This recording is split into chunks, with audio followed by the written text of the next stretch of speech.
ستا زه قیسه ختموم ته سبا ګوره وی لاړه پلار کره جګړه وشوه هغه لاړه پلار کره طلاق درکومه ولا ورکړي کړی دی چې زه مسافر یم د کار دپاره راوتی یم ښځه زما په کور کې وه بیا زما او د هغې په منځ کې څه اختلاف راغی ما ورته په موبایل باندې میسیج لیږلي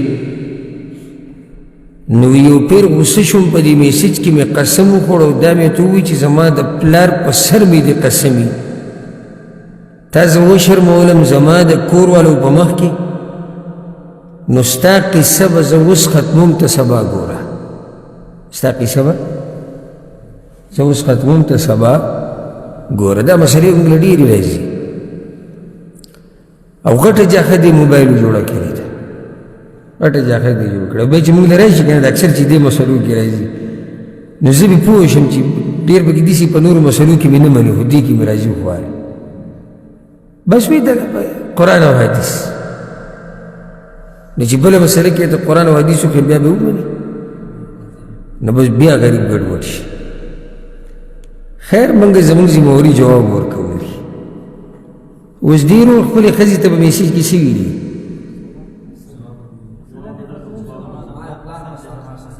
تا زه شرمولی یم زما دې د پلار په سر قسم وي ستا زه قیسه ختموم ته سبا ګوره صحیح شو دا یو میسیج ده کړی دی 2 ورځې بعد مې ورته میسیج وکړو ما ورته ویل چې چابي وی لاړه پلار کره جګړه وشوه هغه لاړه پلار کره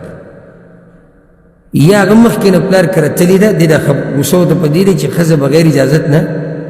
خپل پلار کره تلې دی ورته غوسه دی وي تا زه وشرمولی 2 ورځې بعد یې ورته بیا میسیج کړی دی چې چابي د کمرې راولېږه د کمرې چابي راولېږي چې ستا سامان تاله واپس دروړي د کمرې چابي راولېږي چې ستا سامان تاله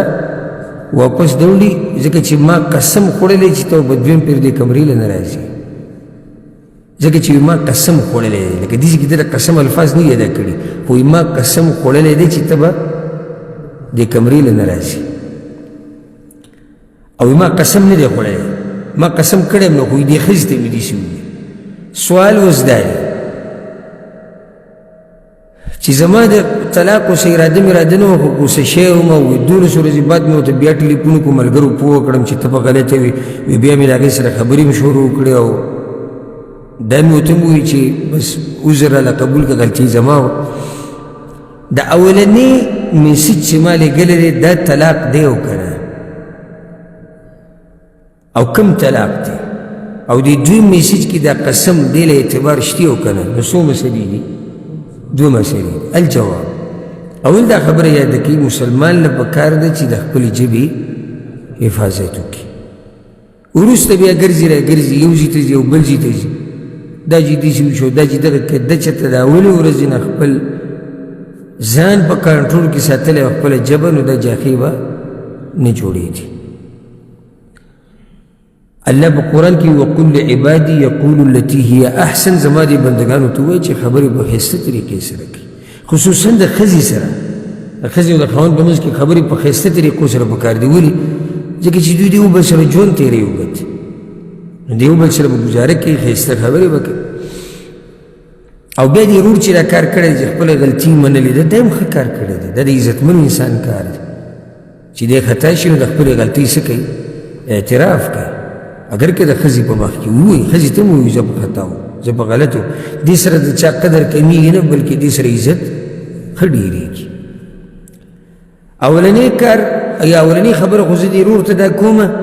یا په اولنی پسې دویمه اولنی خو دغه نصیحت دویمه خبره دا ده چې د الله د نوم نه علاوه د چا په سر قسم خوړه یا د یو مخلوق په نوم دا شرک دی د ورور چې د ښځې ته دا ویلي چې زما د پلار په سر قسم وي دا کار د ناروا کړی دی حدیث کې راځي پیغمبر صلی الله علیه وسلم وایي امام ابو داود امام ترمذي راوړی من حلف بغیر الله فقد کفر واشرک چا چې د الله د نوم نه علاوه په بل چا قسم وخوړو د یا کفر وکړو یا شرک وکړو نو دا کار خو د ناروا دی درېیمه خبره هغه دا ده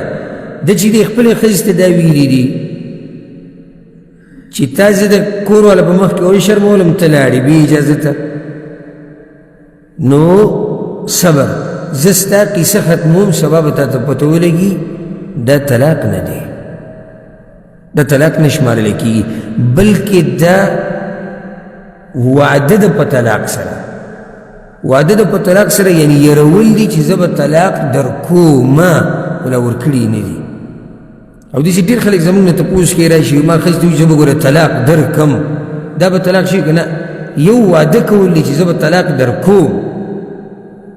یری په دې باندې او یو طلاق ورکول دي نو دې روح چې را کومه خبره کړې ده چې ستا به زه قیسه ختمه کړم سبا به درته پته ولګي د طلاق نه شمارلی کېږي بله خبره څلورمه ده چې په دې دویم میسج کې سوي دي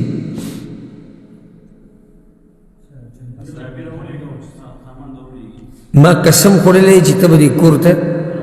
نه راځي نو دې قسم په باره کې دا دې له اعتبار شته که نه دې له اعتبار نشته دا د دروغ ویلي دي دا دروغ ویلي دروغ نه به توبه وباسي ځکه چې هغوی ما قسم نه دی خوړلی نو چې قسم دې نه دی خوړلی تا ښځې ته وایي چې ما قسم خوړلی دا دې ښځې ته څه ووایي دروغ دی او دروغ ګناه ده دروغ ګناه ده نو په دې سره دې څه شو ګناهګار شو په کار دا ده چې توبه وباسي او الله ته رجوع کی په دې باندې به اکتفا وکړو او سوالونه اوس هم ډېر پاتې شو خو دا به روان نشسته پرېږدو الله سبحانه وتعالی دې موږ پوه کړي په قرآن او په حدیث باندې هذا والله اعلم وصلى الله وسلم على نبينا محمد وعلى آله وصحبه أجمعين